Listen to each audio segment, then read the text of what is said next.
Okay, good afternoon, everyone. Good afternoon, guests, Minister Ballard. Thank you to our hosts, to our sponsors, and it's really great to be with you in New York City for Climate Week 2017. My name is Jonathan Laski, and I'm the Director of Global Projects and Partnerships with the World Green Building Council, and I am based in beautiful Toronto, Canada. The World Green Building Council is a network of 75 national green building councils around the world. Taken together, we represent over 32,000 member companies. We have over 900 full and part-time staff, and we're spread across 5 regional networks. So many of you in the room have likely worked with the Green Building Council on building certification, programs such as LEED, Green Star, Green Mark, DGNB, and many others. And you may not know that Green Building Councils have certified over 1 billion square meters of real estate around the world. That's roughly 9 times the area of New York City, and it equates to, if my math is right, about 5,500 Empire State Buildings. Now, given recent events we have seen spread across our news platforms, it is apparent that we are in need of superheroes. And while our political leaders, our scientists, our business innovators can and certainly will play a role of climate superhero, we at the World Green Building Council believe that green buildings can and must be superheroes as well. The images you see here are from our World Green Building Week campaign. World Green Building Week takes place next week all around the globe, and this year's theme is Our Hero is Zero, and the zero is referring to net zero carbon buildings. So we invite every one of you in the room, your own social media platforms, your company's social media platforms, visit our website, worldgbc.org. All of these resources are downloadable. You can translate them into your language, if it's not English, and you can help us spread this message that net zero buildings are a must-have for the future. And that's really the single message that I'm here to share, which is that if we are to achieve the ambition of the Paris Agreement, then green buildings, and in fact, beyond green buildings, net zero carbon buildings, must be a big part of the solution. Given the trajectory of where we're at, urgent action is needed. So in just a few minutes, I'll share what we need to achieve and by when. So World Green Building Council, with offices in Toronto and in London, UK, we work with as many experts and partner organizations as we can. People like the Global Alliance for Buildings and Construction, International Energy Agency, the Climate Group, and everyone else under We Mean Business. And we've taken this body of research together and we've confirmed with these partners that 2050 really is the key year. By 2050, 100% of all buildings around the world must operate at net zero carbon. No small feat, to be sure.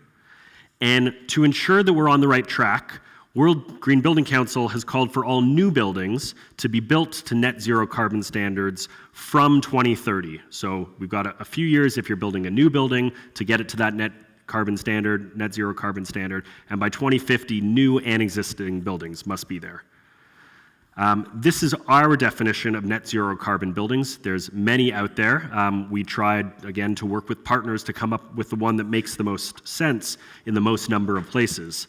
And what it really means in practice is that energy efficiency must come first, then renewable energy in the preferred order of on-site and then off-site. And finally, carbon offsets certainly are permissible as sort of a last resort to achieve the zero carbon or carbon positive balance.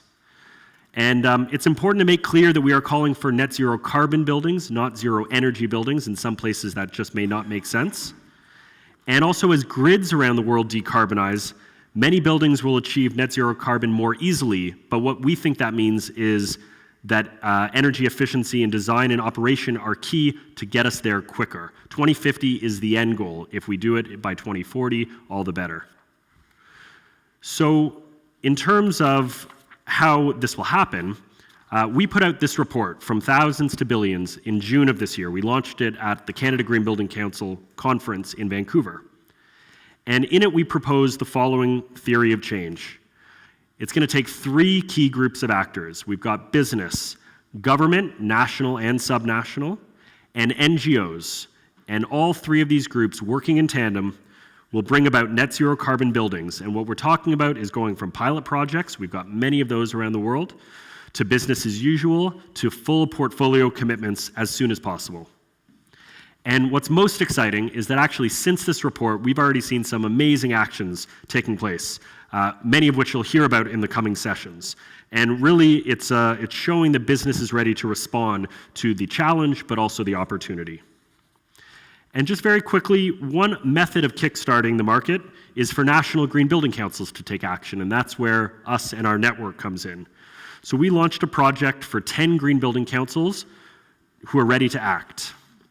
And this is their project milestone and their map. So through our project called Advancing Net Zero, 3 green building councils, those in Canada, Brazil, and France, have already created new net zero certification standards in their market.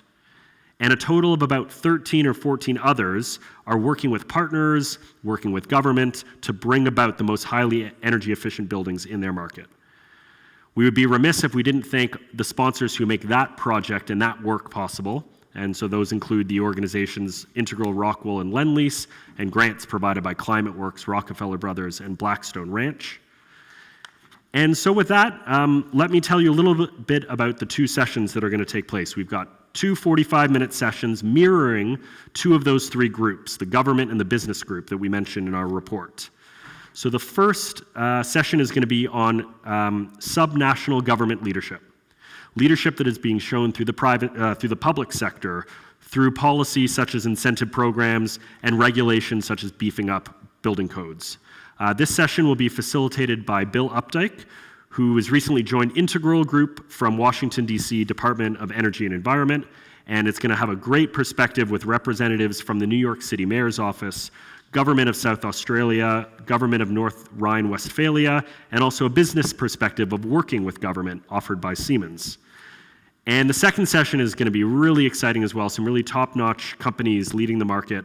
And this is on the business sector as a driver for innovation, jobs, and prosperity. It will be moderated by Brendan Owens, a great colleague of mine from the U.S. Green Building Council, and will feature representatives, as you have seen in your agenda, from Philips, Rockwell, JP Morgan Chase, and Gensler. So taken together, these 2 sessions will, we hope, show the following. Leading product manufacturers are serious about creating products which help buildings achieve net zero in operation. Architects and designers will commit to push the performance possibilities of the projects they are hired to execute and will proactively seek out net zero carbon solutions. And finally, and arguably most importantly, companies who own and operate large portfolios of buildings are ready to very publicly commit to the renovation of their portfolios, coupled with investment in on- and off-site renewable energy generation. So we hope you enjoy the sessions, and more importantly, we hope that you leave ready to act within your business ecosystem. So I'll pause there, and I'd now like to invite up our keynote speaker for a few remarks.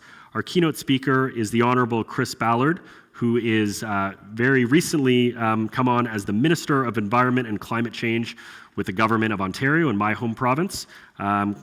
Minister Ballard is the Minister for, he's the MPP for Newmarket Aurora, and we're very much looking forward to having you.